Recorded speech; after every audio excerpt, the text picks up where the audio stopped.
అదే బాబురావు గారు. సో ఆయన ఆయన దాంట్లో ఏమి కమిట్మెంట్ కానీ ఆ రియలైజేషన్ కానీ లేదు, నాకు కనపడలేదని రఫీ గారు అంటున్నారు. సరే, వాట్ ఎవర్ ఇట్ ఈస్, నిజంగా కనుక అలా అనుకుంటే ఎంత టైం తీసుకోవాల్సిన అవసరం లేదు వాస్తవంగానే. ఇంకా ఆయన నాకు ఇంకా ఒకటి రెండు కూడా గుర్తొస్తున్నాయి, నేను మళ్ళీ చెప్తాను. So what is your observation? Because you stays in Vijayawada. మీరు ఆయన చూశారు, అంతకు ముందు వారిని చూశారు, ఎంతోమంది నా తర్వాత కూడా వచ్చిన వాళ్ళని చూశారు. నాకు కొంత గుర్తుంది, ఆ టైంలో నేను బయట ఉన్నా కానీ వచ్చినప్పుడు ఆయన పేరు కూడా వినపడతా ఉండేది.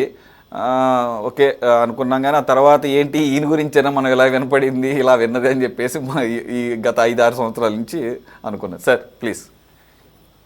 ముందుగా అందరికీ నమస్కారం. వ్యక్తుల గురించి మాట్లాడటం కంటే వ్యవస్థల గురించి మాట్లాడాల్సిన అవసరం ఉంటుంది.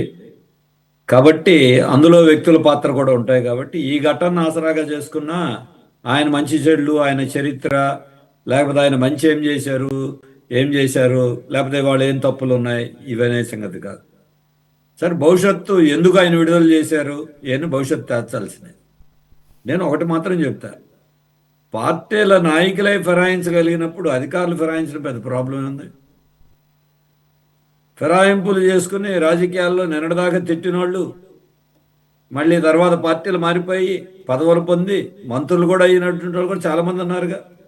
అటువంటిప్పుడు ఏ మాట ఎవరు మరి వాళ్ళ నుంచి వీళ్ళు కూడా నేర్చుకుంటారుగా. కాబట్టి ఇది ఒక భాగం. రెండవ విషయం, దీనికి ప్రభుత్వాలు బాధ్యత వహించాలి. గత ప్రభుత్వంలో చేసినటువంటి తప్పులకి గత ప్రభుత్వంలో ఉన్న పార్టీ బాధ్యత వహించాలి.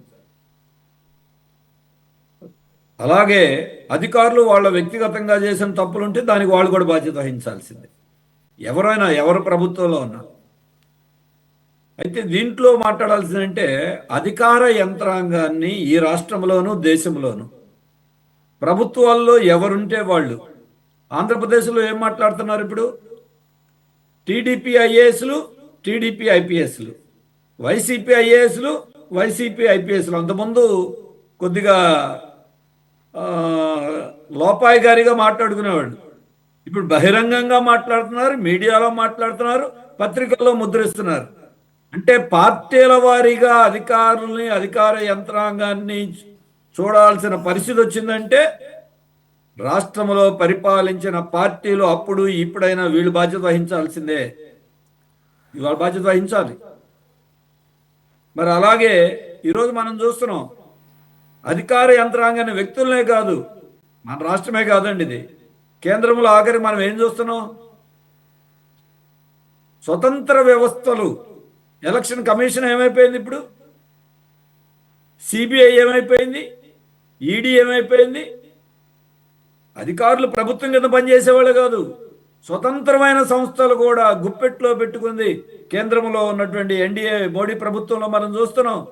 ఏ వ్యవస్థని ఆఖరికి జ్యుడిషియరీని కూడా బతకనివ్వట్లేదు, దాని మీద కూడా ఒత్తిళ్లు ఎన్ని రకాలుగా వస్తున్నాయో చూస్తున్నాం.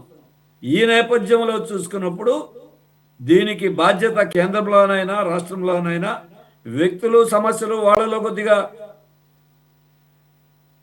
అతిగా చేసేవాళ్ళు, అవినీతి పరులు, ఇవన్నీ ఉన్నాయి. అంతకుముందు ఐఏఎస్లు, ఐపీఎస్లు చివరిలో రిటైర్ అయ్యేటప్పుడు కొద్దిగా అవినీతి చేశారని వచ్చేది. ఇప్పుడు అత్యధిక మంది, అందరూ అని అనలేము, సర్వీస్ ప్రారంభంతోనే అవినీతితో ప్రారంభమవుతున్నారు. ఈ అవినీతికి ఆస్కారం కలిగిస్తుంది ఎవరు? ప్రభుత్వాల్లో ఉన్న పార్టీలు.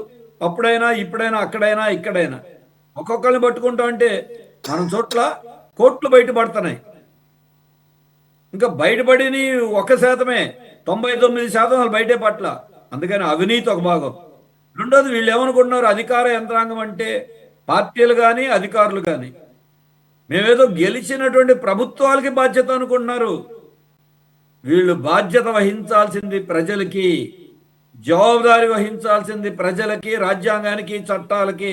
అది గుర్తించట్లా.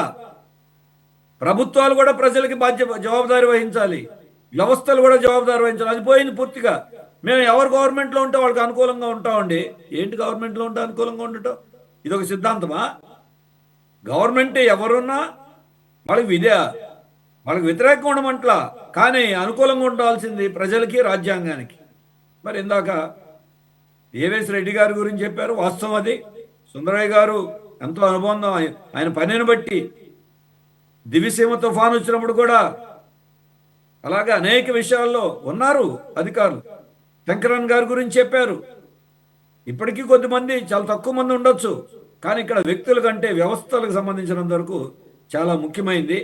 అందుకే ఇటువంటి తరుణంలో అలాగే పర్టికులర్గా ఏబి వెంకటేశ్వరరావు గారికి, కృష్ణకిషోర్ గారికి చెప్పటంలో కూడా, ఇద్దరిని ఎంచుకోవటంలో కూడా ఉన్నటువంటి మతలబ్ ఏంటో ఇక రాబోయే కాలంలో మనం చూడాల్సిందే.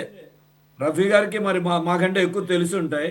ఎందుకంటే ఇప్పుడు కూటమిలో 3 పార్టీలు ఉన్నాయి దేశంలో, రాష్ట్రంలో.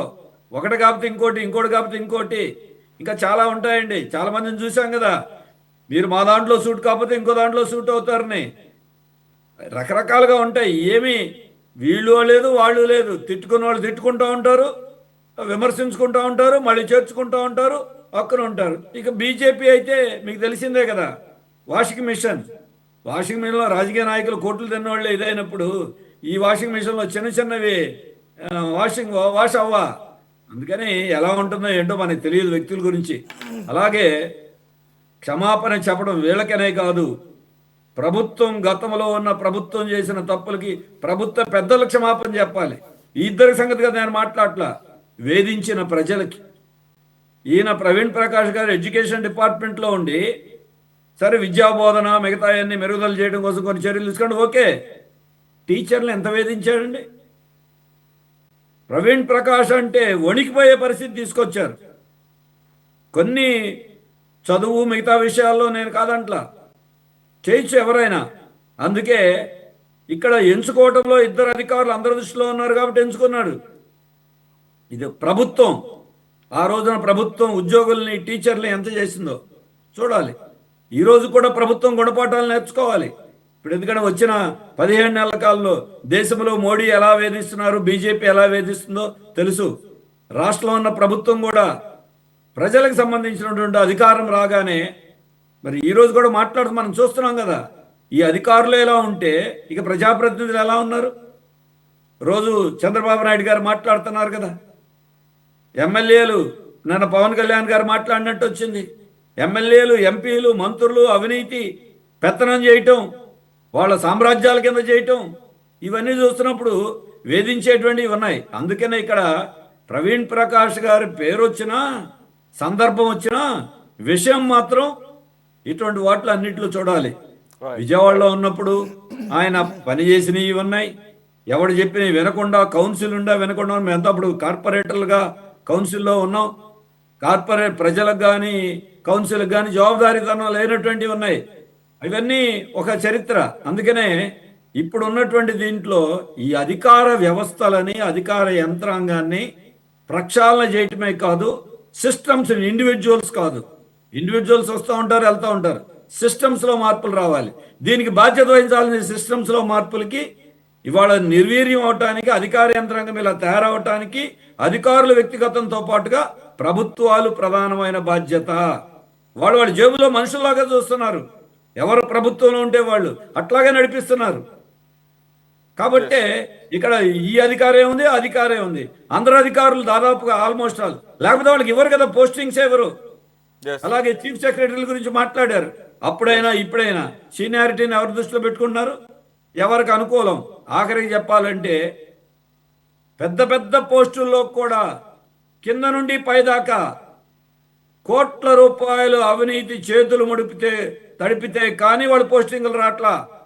రాజకీయ ఉండాలి, దానికి తోడు డబ్బు ఉండాలి.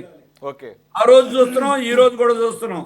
ఒక్కొక్క చోట రిజిస్ట్రార్ ఆఫీసులో రావాలంటే రిజిస్ట్రారు నాయకులు డబ్బులు ఇవ్వకుండా రిజిస్ట్రార్ పోస్టులు వచ్చే పరిస్థితి లేదు. ఇంకా పైన ఉన్నత స్థాయిలో ఉన్నటువంటిది. అందుకనే ఇటువంటి ఈ సిస్టమ్స్ లో ఇటువంటి మార్పులు ఖచ్చితంగా అవసరం.